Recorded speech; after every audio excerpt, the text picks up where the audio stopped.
Here comes Kyle Busch with a push from Boyer on the inside.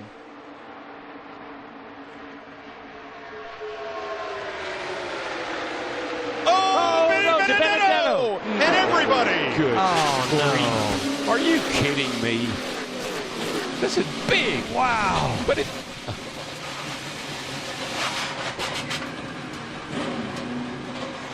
Boy, it just reminds me of the Clash. Same type of carnage that we saw where these cars were going everywhere.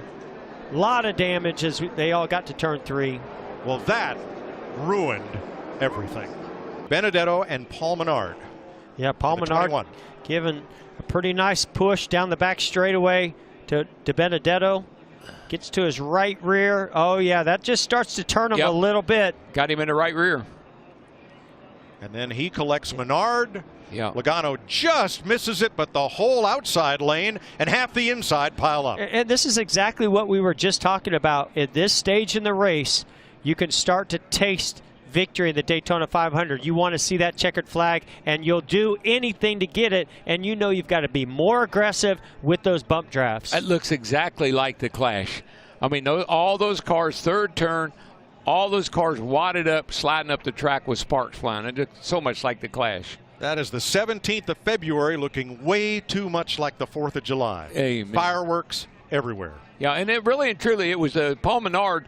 He gave to Benedetto a little shove, but it was on the outside, on the right side, and that just turned the Benedetto into the outside wall, and then it was on from there. And a different situation than we saw in the clash between Menard and with Jimmy Johnson, but it was a similar thing when we heard the spotter on the 21 Menard say, well, he zigged and we zagged.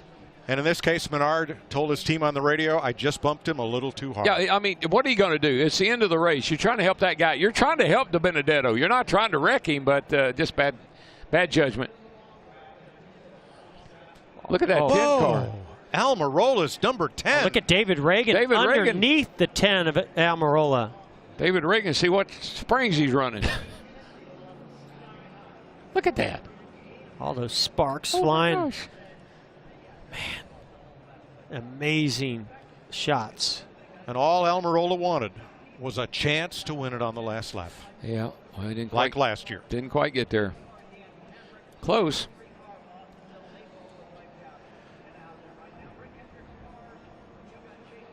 And I got to believe our two leaders right now, Kyle Busch and Denny Hamlin, were really wanting and hoping to have another Toyota there and Benedetto to help them pull off this victory today. Going to be a little bit tougher for them to hold off those Fords, and some Chevys are moving up also.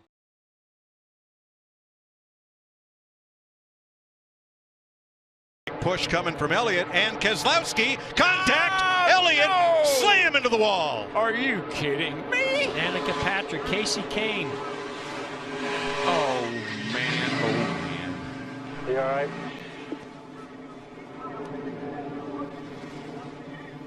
Yeah, I'm good. Oh, took the wind out of Chase Elliott. Yeah, that was Eliot, Kane. Here's Danica Patrick. Last second, at least from that big hit. Yeah. And you see Keselowski got down on the apron and turned him around. Top's covered. So it looked like the 9 went to block the 2 because he was going to make a move. Low. Slow. Go high. Chase Elliott gets turned around and around, and it's mayhem. Turn 3.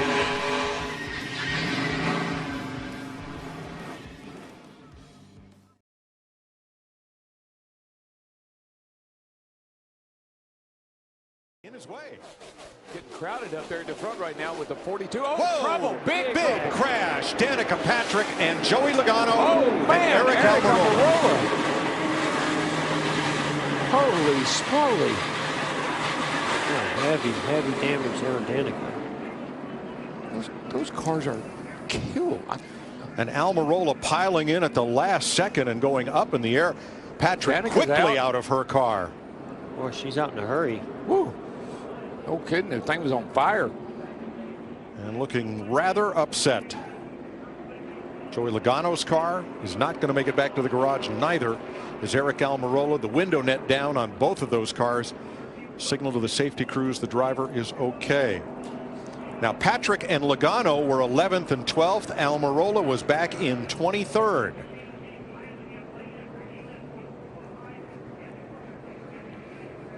Cars stopped at the entrance of turn 1.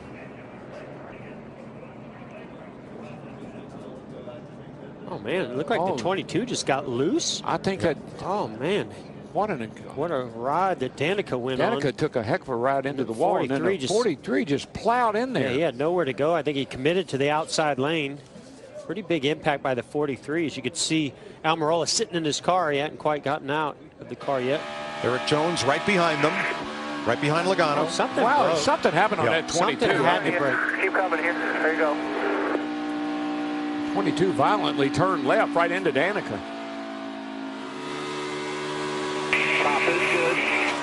Oh, right front. Right front. Yeah, I saw it blow the fender up. I think that was a brake rotor.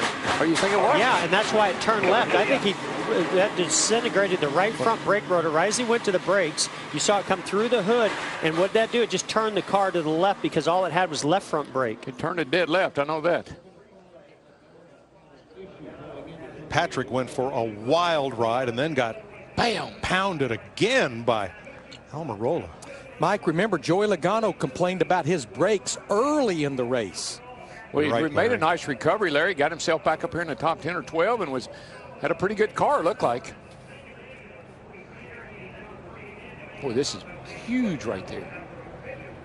Look at that car come up off the ground. That's a heck of an impact. The rear axle almost come out of, or the rear end housing almost come out of that car, the 43. Now, Almirola was a good 10 spots behind this. Yeah, he must have thought those cars were going to come down the track. I'm not sure what he was thinking. See how. That's big right there, but then what's that? Yeah, that's why Danica jumped out so fast. Look at all the flames. Big fire there. All she could see was flames. She knew she needed to get out of that car as soon as she possibly could.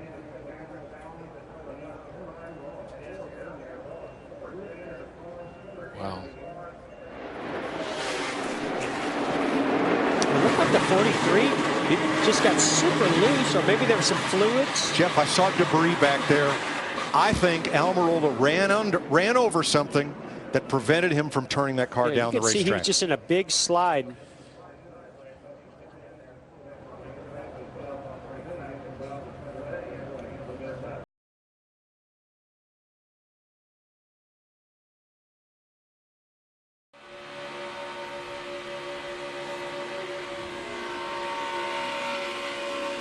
I tell you, it's amazing. You give a guy a shot and he shoots him forward. Oh boy, Stanley Steamer. Whoa, there's and around she goes into Kenseth. Oh gosh. Up in the air and into the wall hard. Man, Kenseth. Man, I thought he was going to catch the catch fence back there. The way it landed was. I am not believing that. He's fine, boy. He got the window net down right away out of frustration. The 4 car, Harvick. Danica climbs out, radio cord gets disconnected. Oh boy. I mean, you just knew it was coming. You saw everybody pushing and shoving and the cars slipping and sliding around. I think Matt said, just give me a push. Matt was 6th.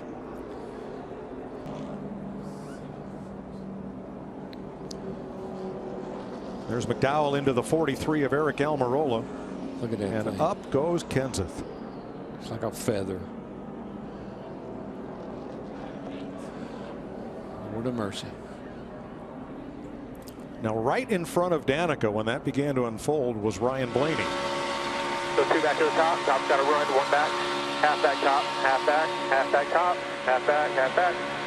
Outside. And next we're going to ride with Aric Almirola. He takes a big shot. Big shot. Oh. So nobody in front.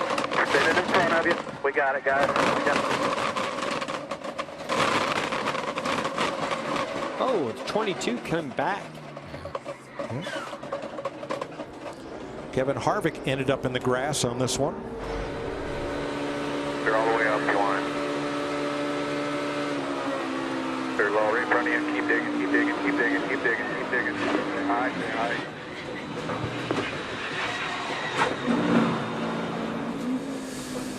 looks like Danica came back and made contact with him and put him into the grass.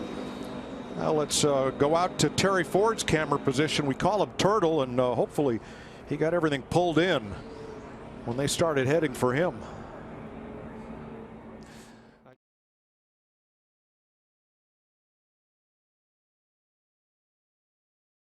Junior will win at Daytona.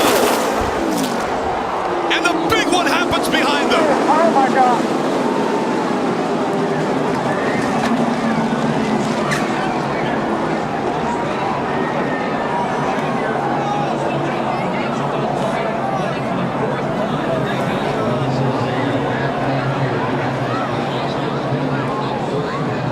The three of Austin Dillon into the catch fence.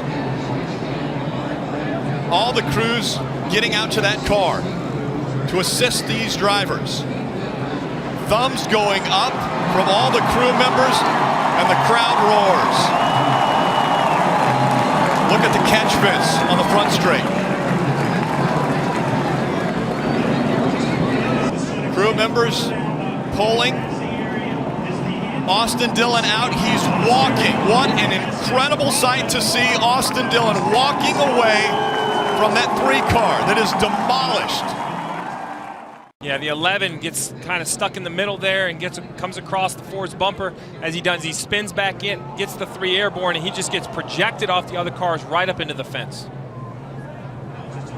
He went from the bottom of the racetrack over 2 rows of cars and into that catch fence. Here we go. You can see him on the bottom. Rex starts in front. He runs in the back of the 24. Gets up on the 11. Now he's on top of the 50.5. And now it's just along for the ride.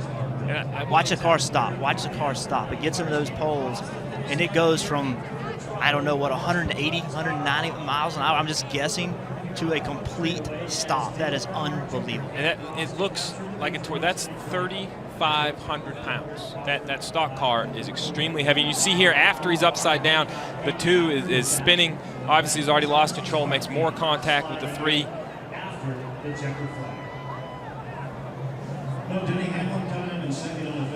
11 and the 4 to get together. Here we are at the start-finish line.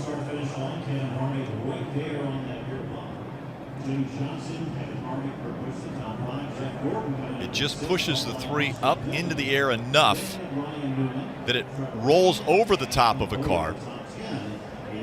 And then that momentum just continues to move him into the catch fence.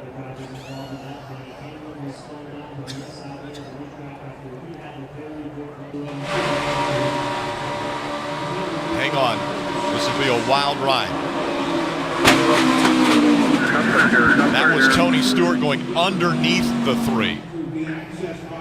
And here was the response from Austin Dillon after he got out, pulled the helmet off. The crowd was roaring at this point in time.